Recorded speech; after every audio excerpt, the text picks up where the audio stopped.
I don't know how many of you are following the drama in the pizza industry, but for those of you that aren't, I'll give you a brief overview. Papa John's is a massive pizza chain that I'm sure the majority of you are familiar with. You've probably eaten some of their grease before. You may like it, you may not. Better ingredients, better pizza, Papa John's, that whole deal. Well, it has a founder named John Schnatter, and last year he made a multitude of mistakes. The biggest was saying the N word on a conference call, which was then brought to the public's attention. Well, as a result of the racism, the Shat Master was taken off the board and annihilated online.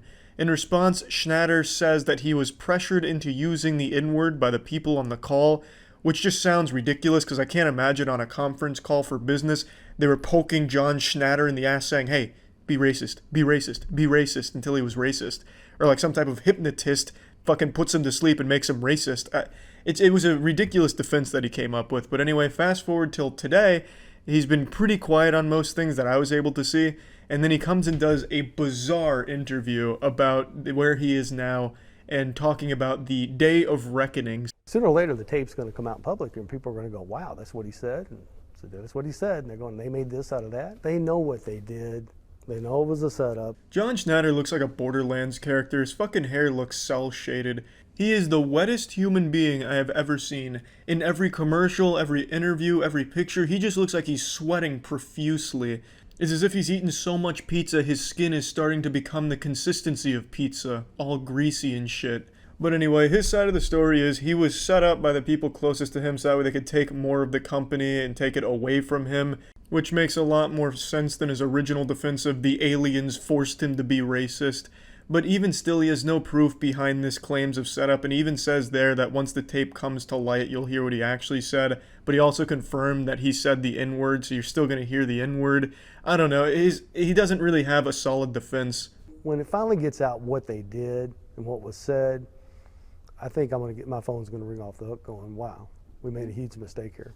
John, you naive boomer. It's 2019. No one says sorry for anything, and they for damn sure will not be admitting a mistake. I've probably had over 40 pizzas, 40, in the last 30 days.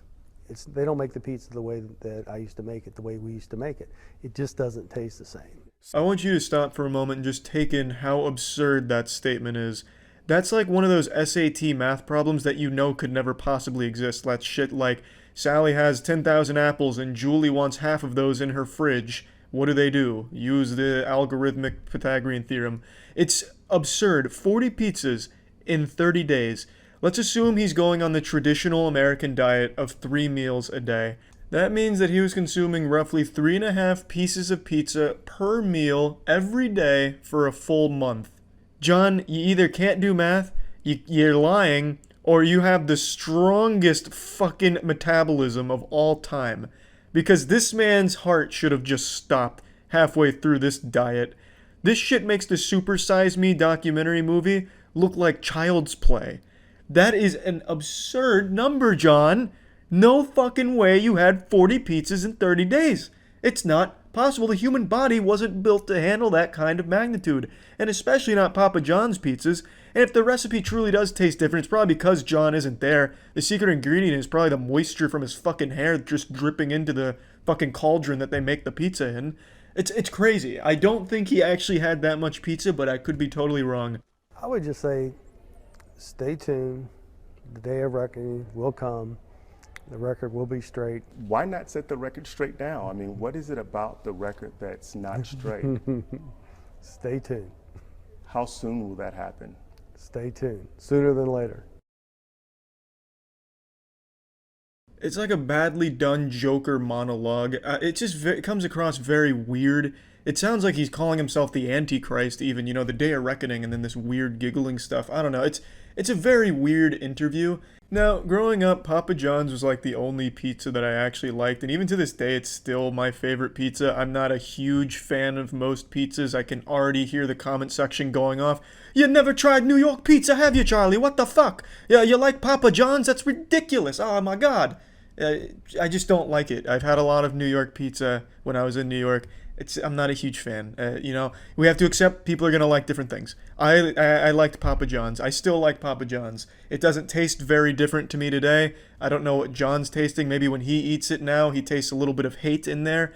and that's totally understandable because if I got fired from my massive multi-million-dollar pizza chain, I would never want to eat that pizza again. Anytime I take a bite of that pizza, it tastes like asshole. So I get why he thinks it tastes different, but it really doesn't. It's probably exactly the same. But anyway, growing up, my dad used to tell me stories about John because John used to do business in the area my dad was in, and he was so confident in his pizza and really wanted it to succeed, he used to drive around in his car and pass out free boxes of pizza to everyone in my dad's area. So I always had a very positive impression of John just from the stories my dad used to tell about him. He was apparently a great guy around the area. And even in this interview, he talks about some of the community outreach shit he does. I don't know what the fuck has happened. His reputation has certainly been tainted. Maybe he is truly innocent, which seems unlikely in this case, but I guess you never really know. But man, he's made some big old fuck-ups, and that's for goddamn sure. But anyway, I just wanted to talk about this bizarre interview that he came out of nowhere to do. I'm excited to see the next developments in this pizza soap opera. That's it. See ya.